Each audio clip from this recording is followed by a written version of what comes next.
Uma associação de pessoas com o intuito de melhorar econômica e socialmente a vida dos seus membros.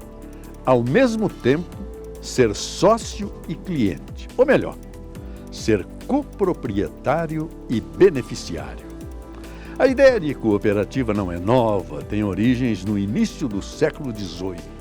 No Brasil, porém, do sonho de 24 produtores rurais, no ano de 1983, surgiu o que é hoje a maior cooperativa de crédito do país, com mais de 100 mil cooperados, a Credicitrus. Como disse o embaixador da ONU para Alimentação e Agricultura da FAO e um dos entrevistados aqui no nosso programa, Roberto Rodrigues, a doutrina cooperativista serve para corrigir o social através do econômico. Meu entrevistado de hoje, em algum ponto da vida, deve ter seguido a teoria de Steve Jobs, que pregava que na vida só é possível juntar dois pontos, olhando com atenção ao passado e vislumbrando com firmeza o futuro. Foi assim que Valmir Segatto, o estudante de agronomia de Espírito Santo do Pinhal, saiu de um banco tradicional, já com uma carreira consolidada, para ser o CEO da Sicoob Credicitrus, mesmo porque o que define um empreendedor bem-sucedido dos não-sucedidos é a pura perseverança. E é assim que buscamos mostrar um Brasil que pode sim dar certo, aqui, neste Vamos Falar do Brasil.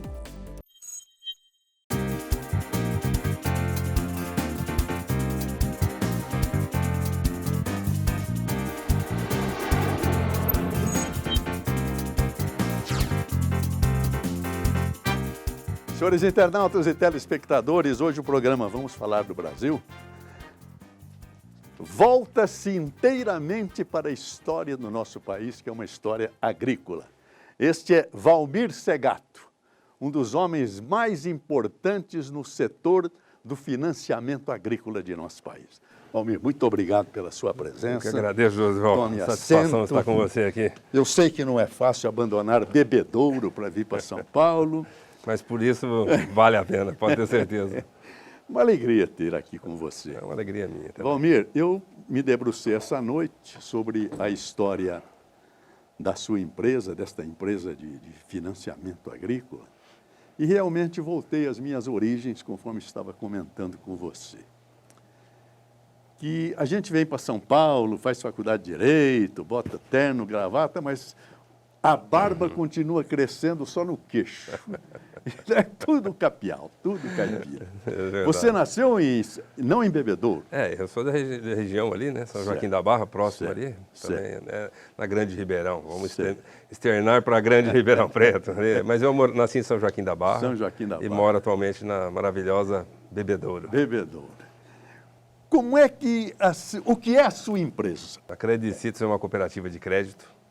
Aliás, é um sistema cooperativo de crédito no Brasil, abrangendo mais de 800 cooperativas em vários sistemas, o próprio Sicoob, Sicredi, Unicred, Cressol. Tem algumas cooperativas aí de grande concentração de associados e grande concentração de ativos de negócio. É uma instituição financeira do sistema financeiro brasileiro, mas no modelo associativista, que é o cooperativo de crédito. Então, o cooperativismo de crédito, ele funciona como qualquer cooperativa, certo, onde os sócios, os cooperados, participam do seu negócio, nesse caso, o sistema financeiro, um modelo de negócios bancários. Mas ele é considerado um cooperativismo porque ele trabalha em função da sua sociedade, onde ele vive, onde ele está convivendo, e também em função do atendimento do seu cooperado. Né? Certo. Esse é o modelo cooperativista. Então, a Credicitrus figura hoje entre as maiores cooperativas de crédito. Em ativos, ela concentra o maior volume. Em número de associados, não é a maior, mas também de grande quantidade, 160 mil associados. E 8,5 bilhões de ativos são os valores macro da empresa. Somos em 1.300 colaboradores. E por que citros? Que era tudo plantador de laranja? Essa é uma história legal, né? Traz ali para o assunto da barba que nós somos tudo capial, né? A verdade é que a Credit Citrus ela surgiu de uma co-irmã que convive ali no dia a dia, a cooperativa de produção que é a Cooper Citrus. Certo. A Cooper Citrus, na época, com os seus associados, lá para o período dos anos 80, necessitando os seus associados também. Nasceu em 83. 83, isso. Exatamente. Ali no auge da citricultura brasileira, onde a laranja ganhava cada vez mais expansão em função da exportação de suco de laranja. Certo. E esse momento estava exigindo muito recurso para financiar essa expansão, esse crescimento e atendimento. Então os cooperados da Cooper Citrus, naquele momento, decidiram criar uma cooperativa de crédito para fazer frente aos recursos para conduzir as suas atividades agrícolas, nesse caso a citricultura. Então a cooperativa nasceu da criação dos seus cooperados, que eram da Cooper Citrus, para constituir uma cooperativa de crédito, para financiar as suas atividades. Essa foi bem o embrião da cooperativa lá. Sou Walter Ribeiro Porto, sou Leopoldo Pinto Shoa. São as figuras que ali naquele começo idealizaram junto com outros associados no início, algo em torno de 100, 150 pessoas, 200 pessoas e que hoje estamos aí com 160 mil associados. O Brasil deve ser um país abençoado, é um país abençoado. Porque ele falou da década de 80, 20 anos antes, na década de 60, os laranjais sofreram o cancro cítrico, que arrasou, principalmente na região da Sorocabana. Perfeito. Você andava, o guarda parava junto à balsa, se tivesse uma mudinha de laranja, jogava fora ali mesmo. Exato. 20 anos depois nasceram vocês e hoje 8 bilhões e meio, você falou, exatamente. É o sistema. Para empréstimo de agricultor, quanto é? Só que dentro desses 8 bilhões e meio de ativos, como você colocou, tem 1.700 bi que são destinados para atendimento de agronegócio. Vocês financiam também o pequeno agricultor? Exatamente, Joseval. Esse é o ponto. A cooperativa, em algum momento, ela começou a se expandir, em algum momento aquilo começou a ganhar expressão nas comunidades que ela estava. Então, não só os produtores daquela localidade se viam no desejo de participar do modelo associativista, cooperativo, mas também a comunidade em geral. Então, havia alguma regulação no momento que não permitia que não fosse do nicho, no caso, agronegócio. Então, era cooperativa para produtores rurais. Em determinado momento, quando a legislação permitiu se tornar de livre admissão, a cooperativa pôde receber não só produtores rurais, mas também profissionais liberais, pessoal do varejo, médicos, em geral, qualquer público. Isso se tornou um momento que chamava livre admissão. Nessa fase, a cooperativa absorveu vários públicos. Hoje, por exemplo, nós temos algo em torno de 18% que são área de saúde. Hospitais, médicos, farmácias, laboratórios, um grupo de associados que é vindo da área de saúde. Algo em torno de 20% daquele varejo, pequena loja, pequeno comércio das cidades que nós estamos presentes. Então ainda tem espaço para crescer. Exatamente. E ainda assim o agronegócio representa 50%. 50%.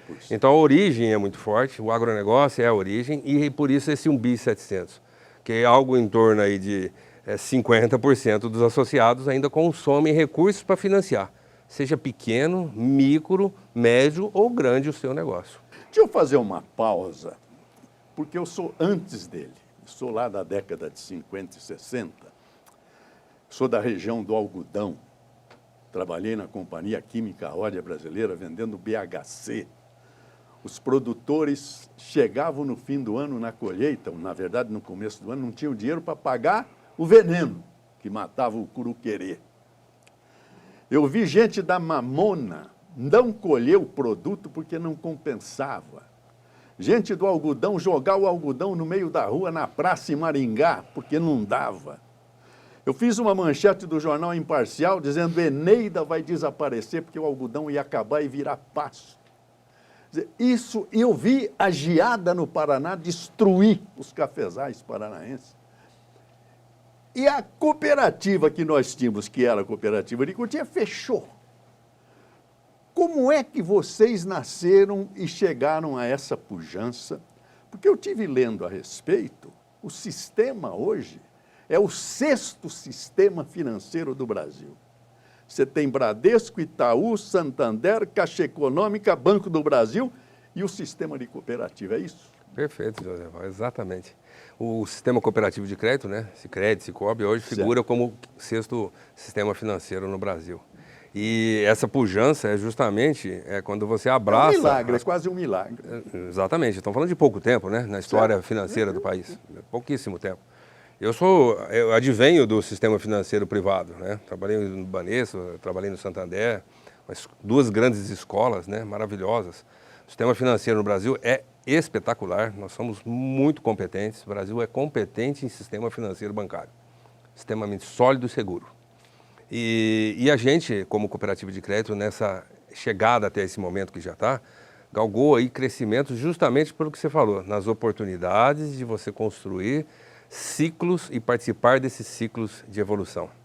Os ciclos agrícolas são históricos no Brasil. São.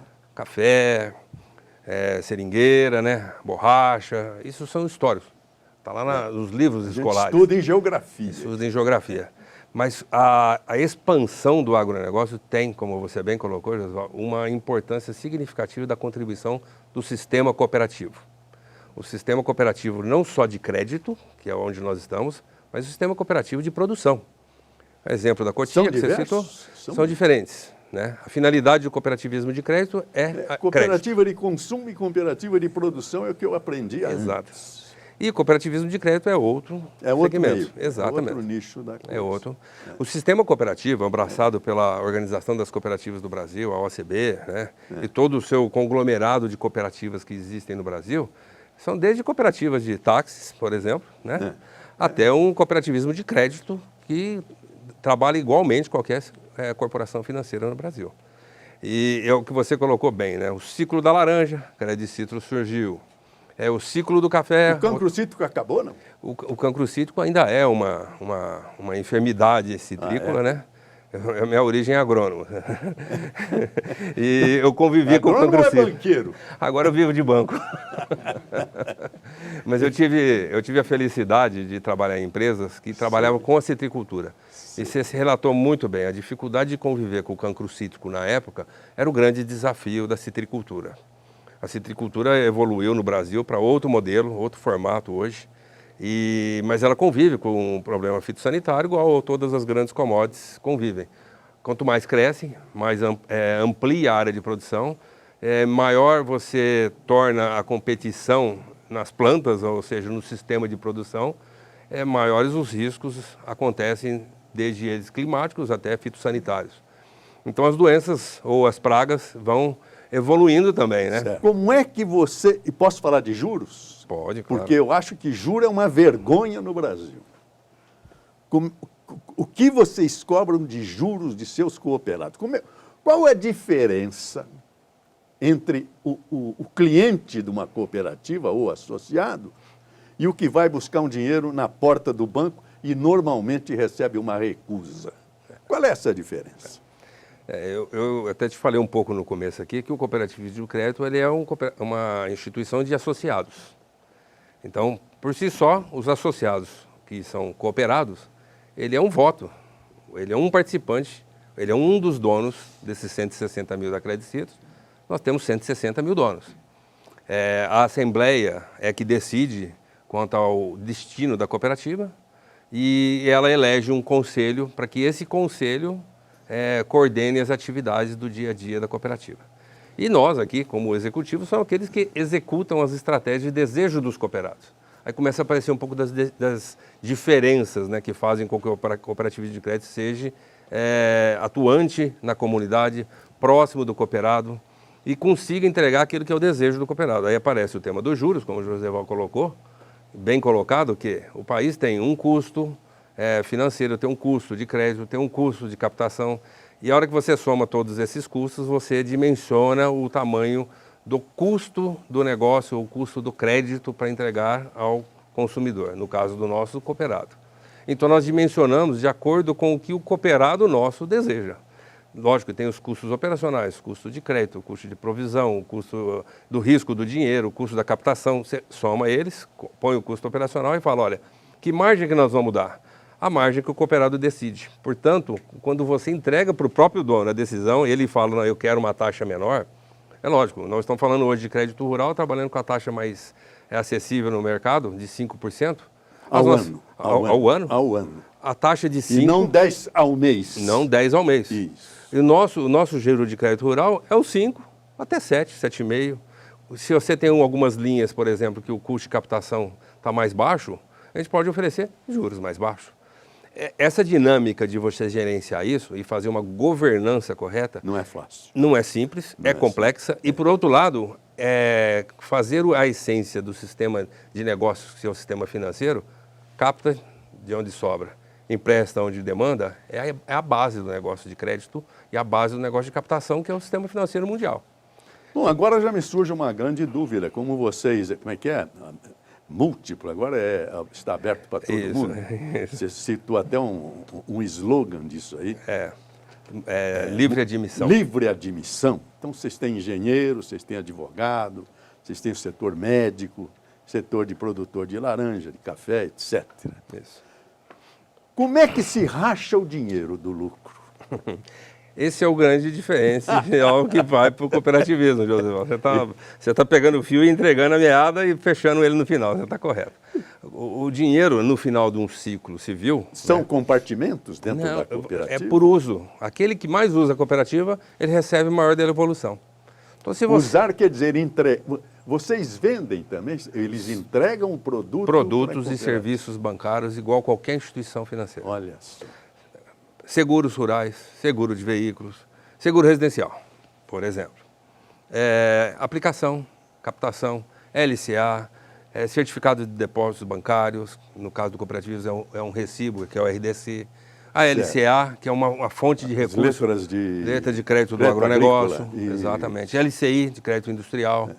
Então, o sistema tem hoje Quer dizer, todos. Aí está o financiamento de tudo isso, Exatamente. nas LCAs? As LCAs é uma fonte de captação. Certo. O depósito à vista, que é aquele recurso que fica dentro, numa movimentação diária, é outra fonte de captação. Certo. Os CDIs rurais, captados no mercado de outros bancos que não operaram, ou aquele excedente, e o próprio gerador do depósito à vista, é outra fonte. Então, as fontes precisam ser múltiplas. Elas precisam ser líquidas, para a gente poder ter liquidez de empréstimo, e ao mesmo tempo acessíveis, para poder gerar um preço que seja compatível ao desejo do cooperado. Esse é o desafio. Agora, no final do ano, a gente fecha a conta. Quanto que sobrou? A hora que sobra, aí começa a aparecer a luz do cooperativismo. Certo. O Joseval movimentou a vida dele na cooperativa. Então, precisa devolver um pedaço daquela sobra para ele. Um pedaço para o outro. É de acordo com uma movimentação. De acordo com o uso e tal. No fim do ciclo, a gente devolve tudo. As sobras são destinadas novamente para o cooperado. Antes, porém, aparece um lado diferenciado do cooperativismo. Um pedaço disso você vai lá e separa e vai para alguns fundos. Um fundo de investimento social, nós destinamos 1%. Eu vi que vocês têm um instituto da Credicitos. O Instituto Credicitos nasceu justamente... há 15 anos atrás, quando foi criado entre a Cooperativa de Produção, a Coopercitos, e a Credicitos, o desejo de participar mais da sociedade. Como devolver para a sociedade onde nós estamos presentes mais ações sociais, mais educação, e isso está nos princípios do cooperativismo. Considerando isso, foi-se desenhado um modelo, o Fundo de Investimento Social, o Fundo de Investimento Social que as duas cooperativas desejavam construir, e, nesse momento, nasceu-se que foi um embrião do Instituto atual. O Instituto foi, inclusive, um formato jurídico para poder abraçar os fundos, o Fundo de Investimento Social e o FATS. 7% daquela sobra antes de entregar para o cooperado e 1% dessa sobra vai para o FIS, outro 7% para o FATS. Esses dois fundos são destinados para investimento social, educacional, ambiental, cultural, dentro da comunidade que nós estamos presentes, junto com os nossos associados e as entidades ou aquelas necessidades que aparecem. Aí apareceu o Instituto para cuidar disso. É a nossa alma. Eu ia até perguntar gulosamente como é que o agricultor falou, pô, mas vocês vão pegar um pedaço do meu lucro para fazer um instituto?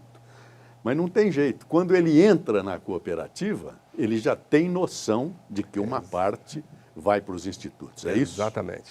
E ele aceita. E ele não só aceita, porque isso é aprovado na Assembleia, com eles decidindo.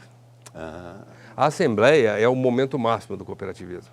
Todos lá decidindo para onde vai os destinos. E os agricultores os agricultores, os cooperados vão na Assembleia? Vamos metaforizá-los, né? Os médicos, o agricultor, o dono do varejo, o advogado, o profissional liberal, todos ali que são os associados nessa Assembleia decidem o destino da sobra. Olha só. E ao decidir esse destino, ele já concorda que parte daquilo vai para a ação social, vai para o FATS na educação, vai para a cultura, vai para o meio ambiente, em projetos que vão transformar a sociedade. Aí aparece a diferença do sistema financeiro convencional, porque o recurso das sobras, ou seja, o que sobra daquele movimento bancário, ele é destinado para a sociedade onde está o cooperado. Muito bem, nós vamos continuar nesse programa. Os senhores estão vendo que universo é isso. Isso é quase o infinito, não é verdade? E uma pergunta que está aqui agora para fazer, porque eu acompanhei isso desde a infância, é o desespero que envolvia o produtor brasileiro, porque quando se aproximava a colheita, o preço caía.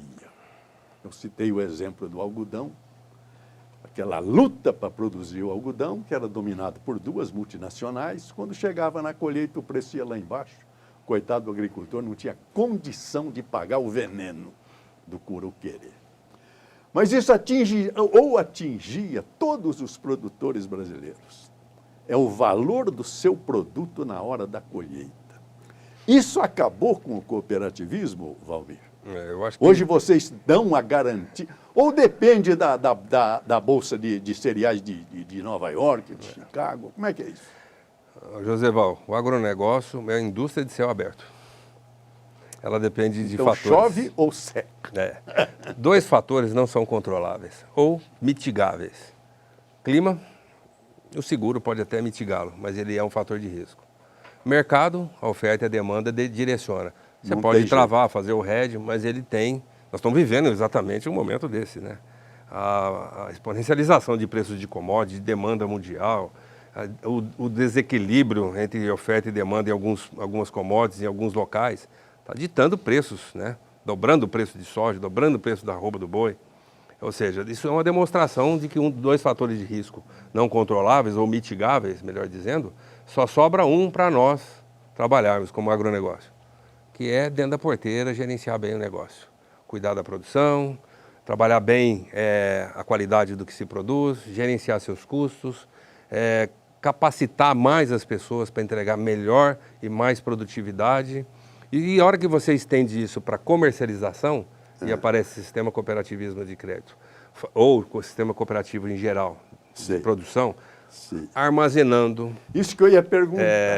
Empurrando. Não é só dentro da porteira, exatamente. Tem também os paiós. Vamos falar que o agronegócio tem dentro da porteira, antes da porteira, a indústria de fornecimento, né? Fertilizantes, máquinas, defensivos, etc. Isso tudo é financiado? Tudo financiado, a cadeia inteira é financiada. Na cooperativa, a gente financia aquele pré-porteira, aquele que está ali preparando os insumos, uma revenda de insumo, por exemplo.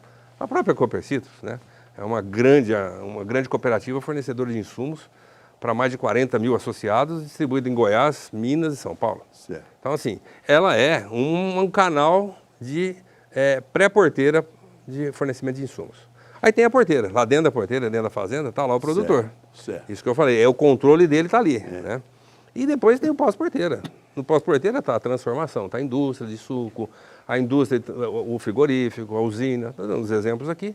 E depois põe lá no navio, a cadeia vai se estendendo até chegar na gôndola no mercado europeu, no mercado americano, no mercado chinês, que talvez hoje é o maior consumidor das commodities brasileiras. Considerando esse formato da cadeia, aí aparecem lá os números que a gente conhece, os quase 30% do PIB, né? Os mais de 35% de mão de obra direta e indireta no país, e essa pujança que é o agronegócio do país. Né? Eu me adiantei um pouco a direção do Hélio Silliman, mas ele me deve tanto que ele perdoa, de modo que dentro de instantes nós voltaremos.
Senhores internautas, estou aqui saudando a todos os internautas e telespectadores para divulgar o nosso programa Vamos Falar do Brasil, que tem o projeto de mostrar o que é o nosso país. A primeira frase que eu usei vale até hoje: o que apodreceu no Brasil foi a República.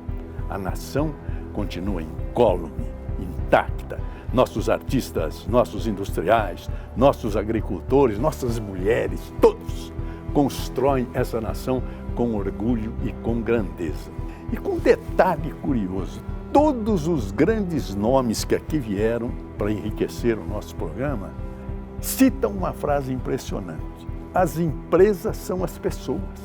Mais do que o produto, as empresas são as pessoas e se valorizam as pessoas. Por isso que eu vou mostrar para os senhores como para nós também o programa são as pessoas. Eu vou citar as pessoas que já vieram. Veja bem, começou com o governador João Dória. Deixou o Palácio do Governo e veio aqui para abrir o programa Vamos Falar do Brasil. José Walter, você tem razão. Educação e saúde são duas prioridades tão óbvias que devem fazer parte das prioridades de qualquer governo, estadual, municipal e federal.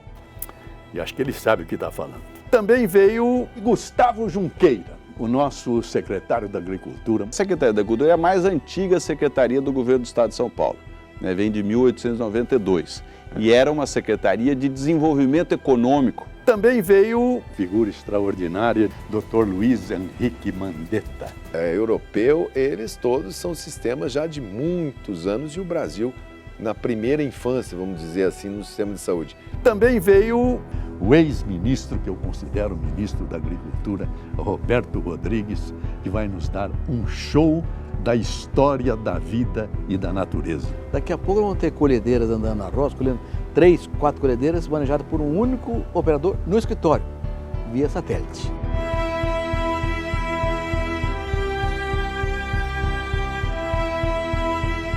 Veio também Luísa Helena. Prazer estar com vocês aí, muito grande, principalmente falar do Brasil. O sucesso nada vem fácil, né?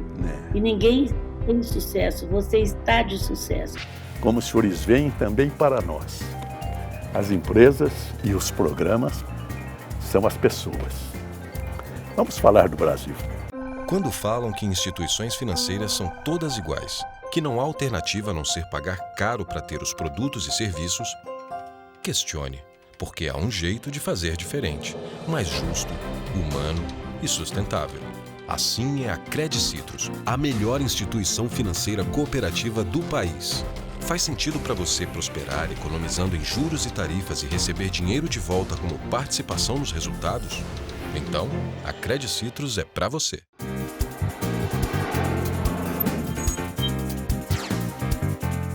Senhores internautas, para trazer um alento para todos nós neste mundo de pandemia, que é um mundo de dúvida, de incerteza e até de medo, eu conversava nesse pequeno intervalo com essa figura maravilhosa que os senhores já viram, que é no setor dele, o Valmir Segato. Fisicamente, vocês estão em todo o Brasil ou só São Paulo, Minas, Rio Grande do Sul, Mato Grosso, por aqui? Como a origem é ali Bebedouro, estado de São Paulo, o interior de São Paulo acabou sendo a nossa expansão natural. A sede grande. E continua lá como a sede principal, nosso local, nosso QG lá. Mas nós fomos para o Triângulo Mineiro, para o sul de Minas, né? E o nosso cooperado do agronegócio, aí você vai entender, porque você nasceu em cima disso, você entendeu a expansão do agronegócio do Brasil. Aquele cooperado que cresceu com o seu negócio na região de Bebedouro e adquiriu um imóvel lá em Santa Fé, lá em Coxim, no Mato Grosso, ele levou com ele a origem da cooperativa. Sei. E apesar de ele estar lá morando lá em Coxim, ele movimenta a vida dele aqui. Então essa expansão que o agronegócio teve, e a nossa base é agronegócio, também nos levou para ter cooperados nessas regiões. Então hoje nós temos muitos cooperados que, apesar da sua origem ser de Bebedouro, Monte Azul, Barretos, etc., ele tem negócios no Triângulo, em Goiás, e a cooperativa vai com ele. Então nós também expandimos dessa forma. E a expansão da safra, da colheita, da produção do nosso país, cresceu também Como é que está? Quando a gente fala de produção agrícola dos nossos cooperados, você vê que conforme ele vai crescendo, ele vai demandando o crédito que nós temos que ter disponível para ele. Aliás, a máxima do crédito rural, que você sabe muito bem, está na adequação, na oportunidade e na suficiência. Ou seja, se ele chegar atrasado, ele não planta. Se ele for pouco, ele não faz direito. E se não for oportuno e suficiente, ele lá na frente não tira o resultado. Então, a responsabilidade de quem dá crédito para o agronegócio é cumprir esses 3 pilares. Adequação, oportunidade e suficiência. Se ele atende ele na hora certa, no tanto que ele precisa, e faz com que ele seja oportuno para ele, você tem resultado. E aí isso esparrama dentro da comunidade que ele está. Então, o crédito rural brasileiro tem uma essência muito forte, né? Trazer adequação, oportunidade e suficiência. E aí lá na colheita é o resultado disso tudo, que é o que você falou. Mas vocês estão refinando. Eu li que vocês estão inaugurando uma sede na Avenida Brasil, aqui em São Paulo. Inauguramos uma sede na Avenida Brasil, inauguramos em Araras, inauguramos em Rio Claro, inauguramos em Jundiaí, reinauguramos Catanduva. Estão crescendo. Mas a gente tem um hábito ali de fazer o seguinte: como é que você cresce? Por que você abre uma unidade física? Nós temos uma unidade digital, nós temos 2.500 associados que nunca foram em agência. Certo. Porque o nicho dele, o desejo dele, a afinidade dele é com o digital. Então eu consigo conviver com o digital e físico ao mesmo tempo.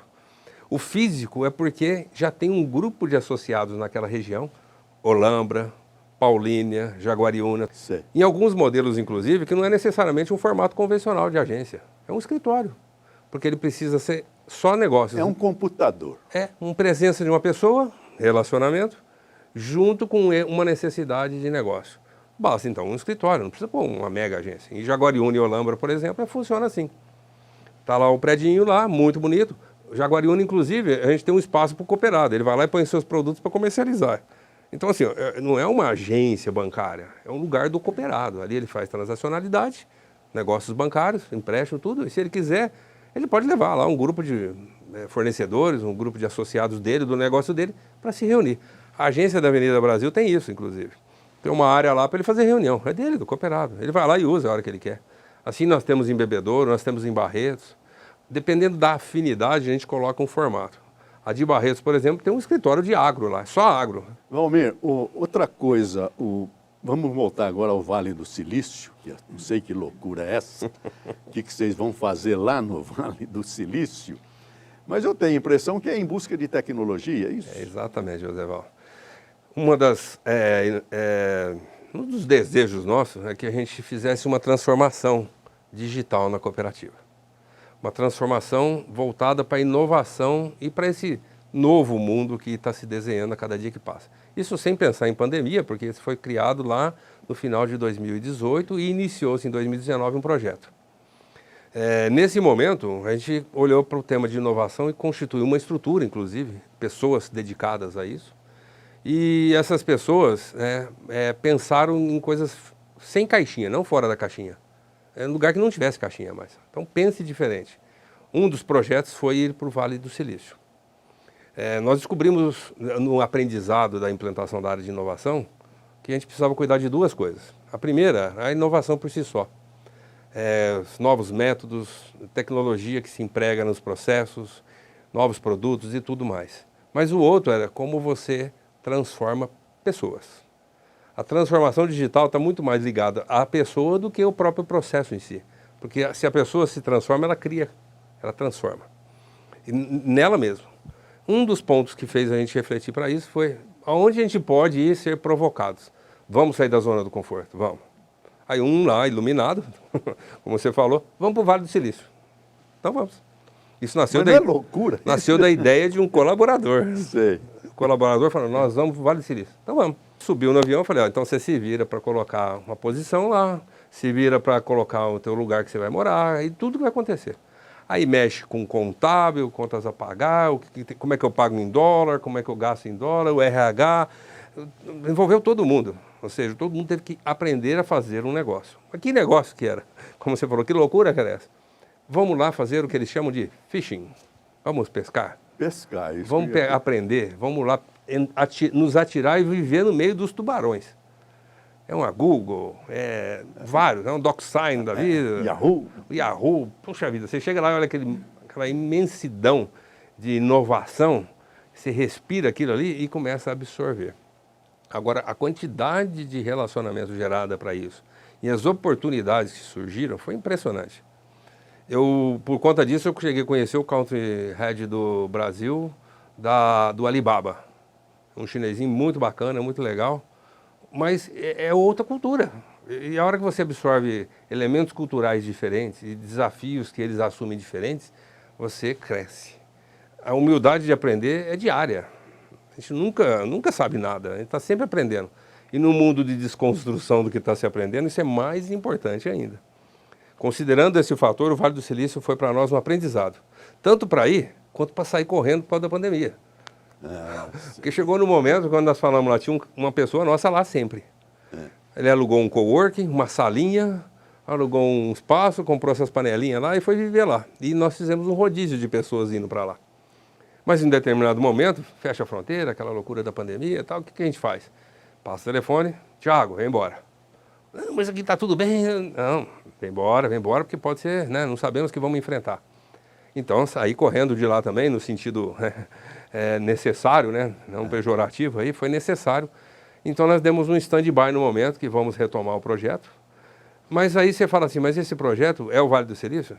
Tem Israel, tem China, tem outros... Mundo árabe. Muitos negócios sendo feitos de uma forma diferente. Esse negócio do QR Code que está entrando agora, tudo, é um formato normal lá na China, por exemplo, entendeu? Os mecanismos, só esse, entre aspas, IPO da Ant aí, né, que é a maior Alibaba, a maior comercializador, a maior plataforma de negócio do mundo, já faz você rever seus conceitos em muitas coisas. Uma das coisas que também nos provocou foi criar uma plataforma de negócio. Nós temos um negócio chamado Market Club. É uma plataforma para viver em ecossistemas de plataformas digitais.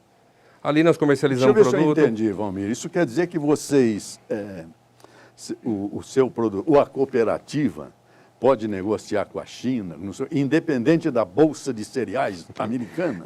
Aí surge a diferença, né? O nosso objetivo lá não era provocar nenhuma transacionalidade de negócio, até porque as legislações são diferentes. Certo. O sistema financeiro de lá, o daqui, nós não fomos lá fazer uma cooperativa e operar com cooperados lá. Nós fomos lá para fazer capturas, aprendizado e levar os nossos cooperados também para aprenderem, fazerem capturas, gerarem negócio entre eles. E tentar ajudá-los a viabilizar os seus negócios. Era nesse sentido. Então, nós não transacionalizamos nada, nós não comercializamos nada, nem levamos produtos bancários ou trouxemos produtos bancários. Nós trouxemos tecnologia, aprendizado, fizemos um network forte, importante, trouxemos algumas coisas que nós implementamos rapidamente. A hora que você abrir a sua associação lá na Avenida Brasil, ou no PA Digital, você vai poder falar assim, eu assino todos os documentos de que forma? Totalmente digital, sem precisar ir a uma agência. Nós trouxemos uma tecnologia de uma multinacional, de uma fintech lá do Vale do Silício, chama DocSign, onde eu assino tudo aqui, ó, no meu mobile, assino todos os contratos aqui. Então isso é um exemplo, tudo digital. Mas você vai querer sentar com alguém, e aí eu tenho que ter essa estrutura de pessoas que fazem da vida de pessoas as diferenças na sua vida. As afinidades vão ser cada vez mais a segmentação que acontece, ou seja... O tema mudou. O tema mudou. O relacionamento pessoal. Qual é a afinidade? É necessário. Exato. Qual é a afinidade de quem quer ser digital? Um celular. Qual é a afinidade de um produtor que quer chegar às 8h30 da manhã e correr no banco e passar lá e deixar um cheque que ele recebeu de uma venda?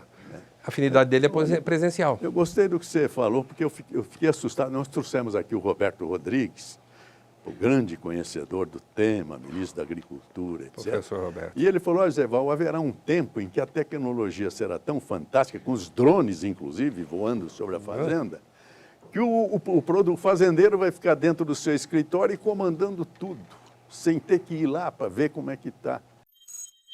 4.0 é uma designação genérica para tecnologias de fronteira, né? O que está nesse tema hoje muito fortemente presente é o que tem a ver com tudo que é digital, né? A digitalização de máquinas que conversam entre si.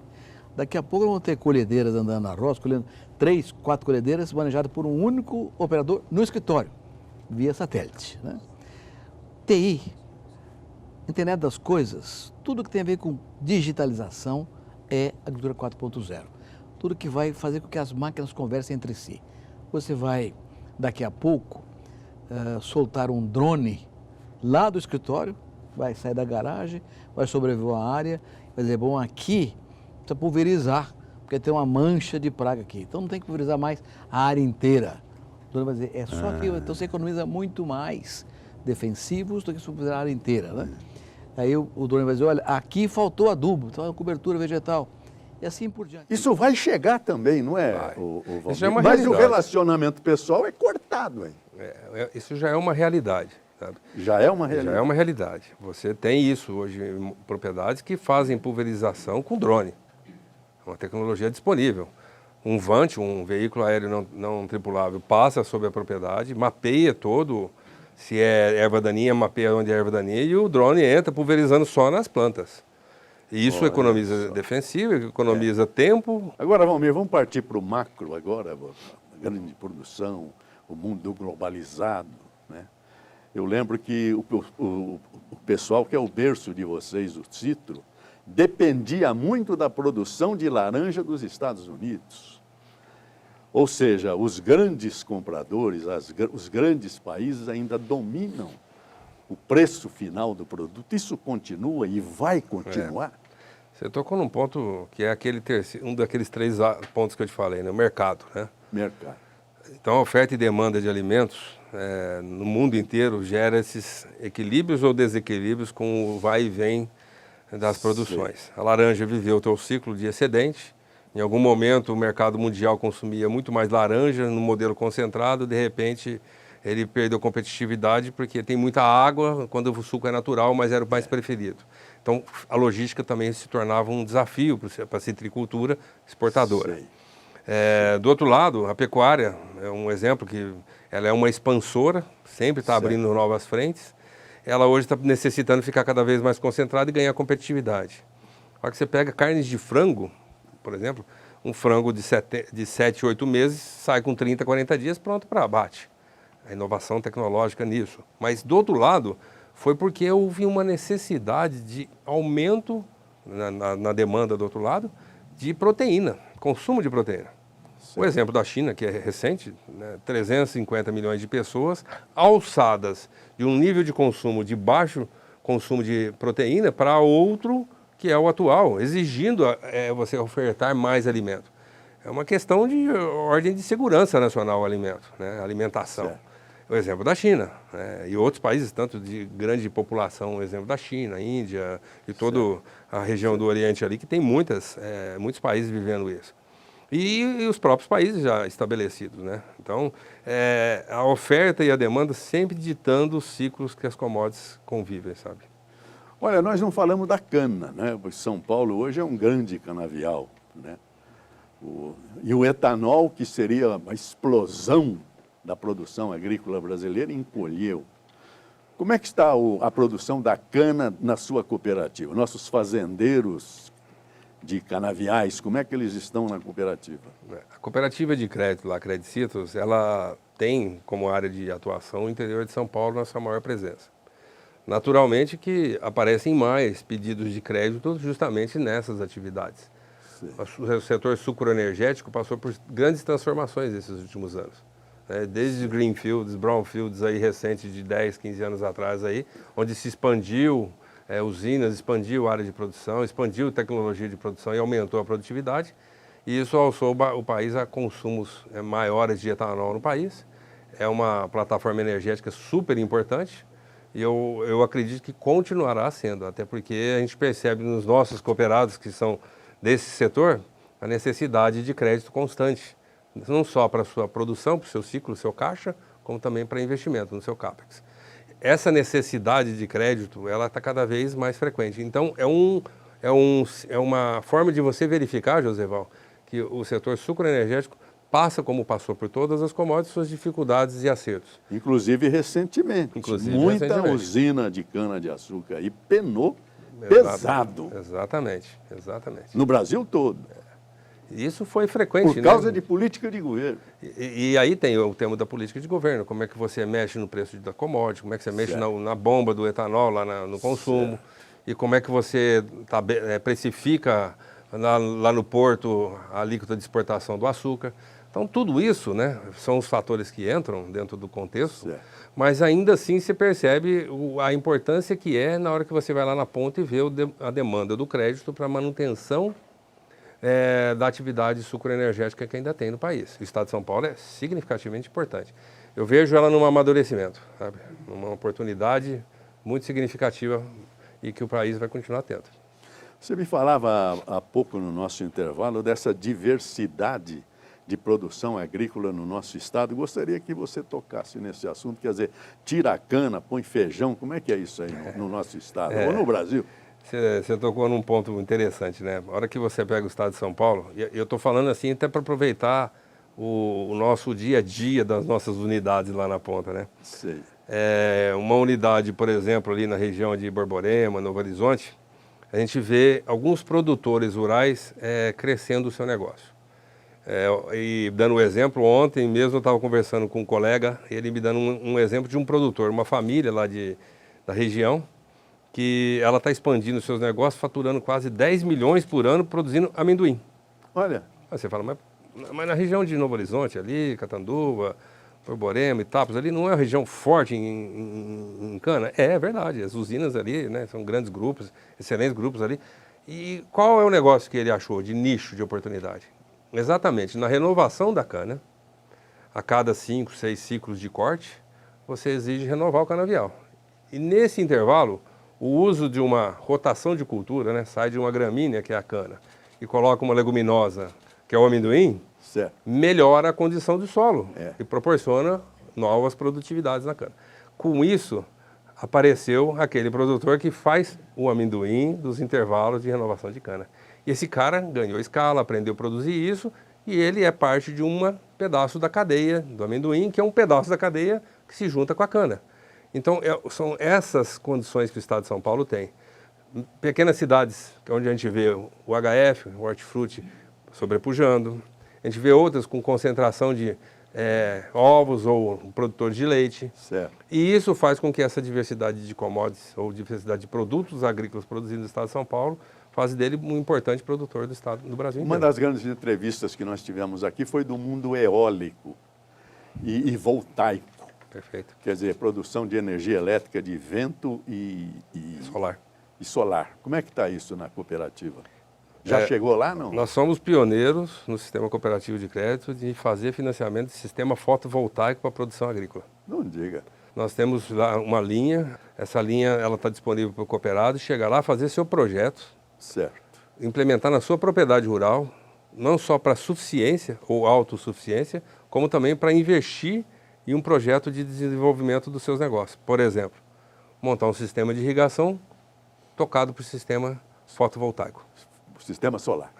Um pivô central, vamos falar bem, e um sistema solar. É um bairro Dois Córregos, Novo Horizonte. Estou morando aqui desde 90. A principal atividade era leite. Tirando 300 litros por dia, não tirava de leite. Ficou 20 anos tirando leite. O leite, a energia pesava muito. Então, precisava baixar o custo da produção. Aí eu resolvi parar com o leite. Aí tentamos diversificar, plantar um pouco de pupunha. Teve que fazer investimento na irrigação. O poço fica 3 horas ligado o poço para cada 1 hora de irrigação que eu faço. Dá em torno uns R$800 por aí, 1.200 kW, né? Mas eu queria reduzir o custo. Na mesma semana eu procurei se tinha financiamento. Eu recebi a minha primeira conta, eu senti um alívio. A coisa mudou de monte. Veio para 10% do valor, veio para R$73, era 700. Talvez eu não tinha saído do leite, se tivesse feito antes. Preocupação acabou.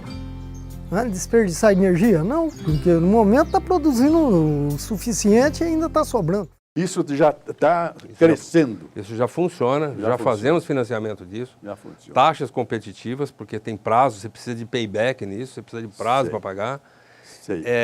Temos parcerias com empresas que fazem isso. A própria Copercito, nós temos uma parceria de financiar os produtores que vão lá e compram o equipamento fotovoltaico para tua pequena ou média propriedade, para o seu pequeno, médio empreendimento, e nós financiamos para ele.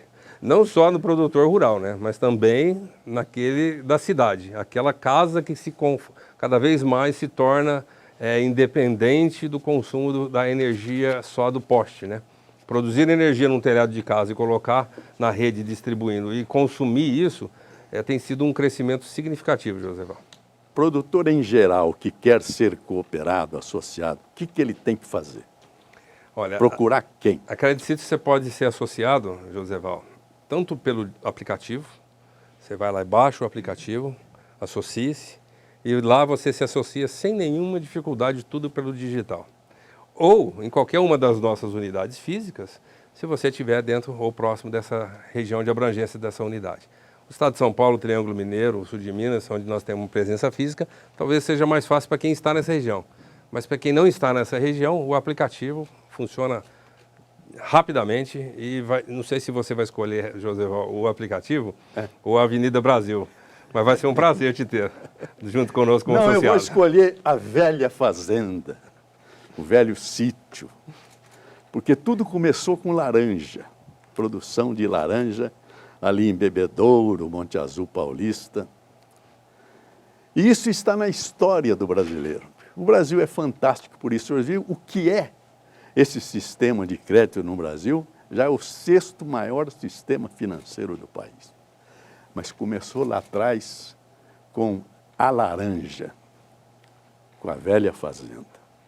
É o Juca Mulato do Menotti Del Picchia, desesperado porque não conseguiu o amor da filha da patroa, querendo fugir da terra.